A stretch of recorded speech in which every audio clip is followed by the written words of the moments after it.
اور یہ جو آپ نے پوچھا ہے کہ سر سید احمد خان کے بارے میں جو ملفوظات حکیم الامت میں لکھا ہے، دیکھیں سر سید احمد خان کے بارے میں خود ان کی تفسیر کا آپ مطالعہ کریں، خود ان کی کتابوں کا آپ مطالعہ کریں تو یہ چیزیں بڑی واضح ہو جاتی ہیں کہ ان کی بہت ساری چیزیں، بہت سارے نظریات ایسے ہیں جو جمہور امت سے ہٹ کریں.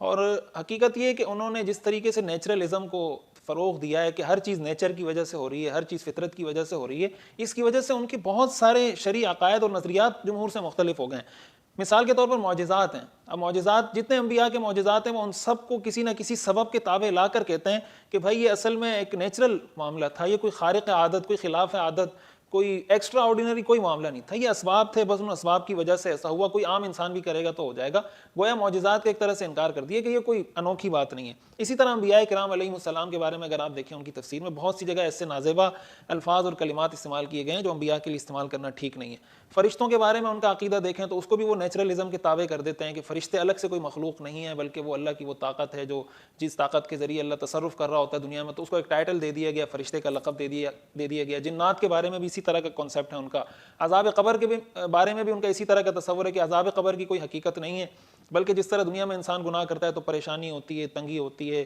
اور ٹینشن ہوتی ہے اور مختلف قسم کی پریشانیاں ہوتی ہیں، تو عذاب قبر میں بھی جو آتا ہے کہ سانپ ہوں گے، یہ ہوگا وہ ہوگا، اس سے یہ مراد ہے کہ اس طرح انسان ٹینشن میں ہوگا، پریشانی میں ہوگا.